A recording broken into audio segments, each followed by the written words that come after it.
And today's Battle Scarred Gundam review will be on the Heavy Arms Custom from Gundam Wing Endless Waltz. One of the things that somebody had noticed and made note of in my past Battle Scarred review, there are these Gundams that actually come with entire limbs missing, as you can see here and there. Unfortunately, I don't have any of those, but that's another kind of cool deal with the Battle Scarred stuff, is you get, figures with limbs missing, to show battle damage. And oh, there's a guy with a big problem, big blast to where the pilot usually sits. Anyways, just a quick look at the packaging, and I'll go ahead and get this thing open. Okay, welcome back everyone. I got the Heavy Arms battle damage out of his packaging, and we'll first off take a close look at this battle damage, which is pretty extensive on him.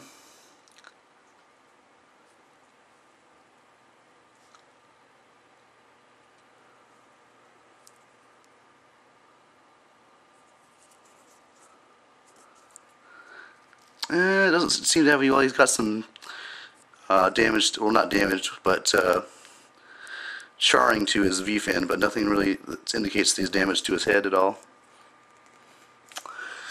Alright, accessories. You get a backpack that connects the two weapons that the Heavy Arms uses, but really you're going to display the Heavy Arms with the weapons, so it's kind of a useless, and they kind of fall off pretty easily, so I just tend to use the backpack to cover up these two screw holes here, and just keep it pegged in like that. Now, articulation wise, the head does rotate, but you're going to run into a problem when you have the Gundam's chin meets resistance with this side, I guess a missile pod, or some kind of weapon housing. So could go 360, but for that, 360 in the shoulders.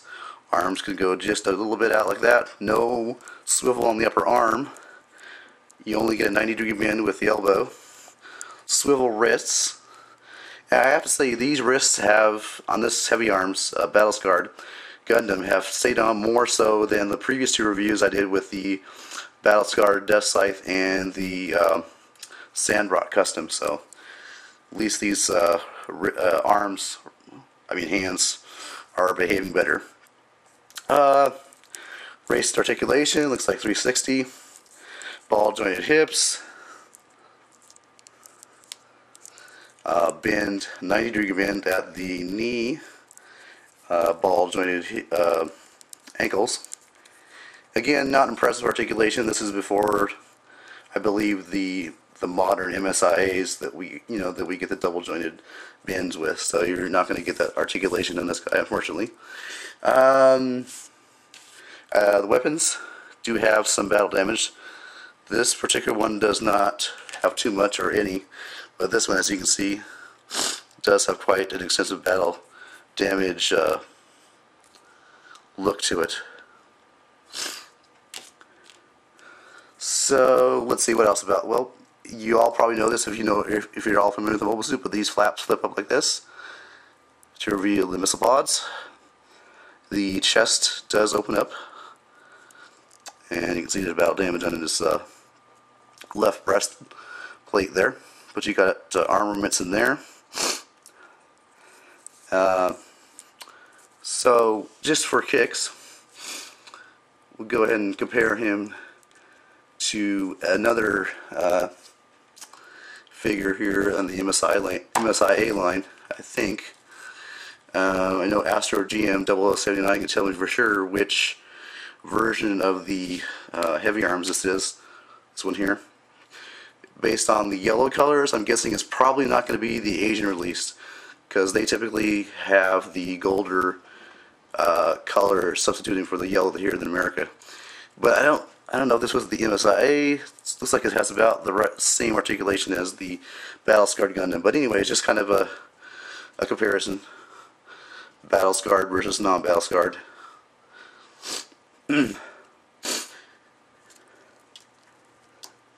And I guess we can go ahead and go mount the weapons. The hands on these Battle Scarred ones that I have anyways they don't tend to hold the hands don't tend to hold the weapons quite as firmly as I'd like. But at least on this guy, his wrists aren't stable enough. So you can kind of get like that, I guess. But yeah, let's see if you can push it farther back on his hand. Yeah, there you go. You just have to kind of force it on there. And we'll just mount the other one here. Now, if you're wondering how to pick up one of these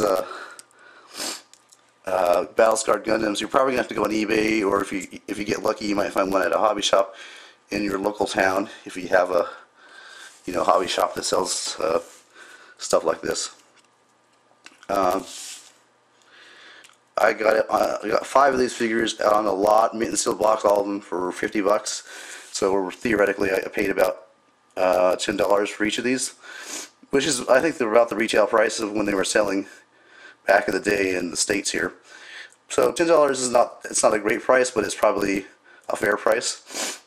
And yeah, I just wanted to get some Battle Scarred Gundams and fill out my my Gundam action figure line, because I tend to have more, I tend to invest more time and money into my model kits than I do my action figures. But I decided to pick these up because I saw them on eBay and I decided to bid on them. So that's how this all started. So, and plus I noticed there's not a lot of reviews of these Battle Scarred Gundams, really any.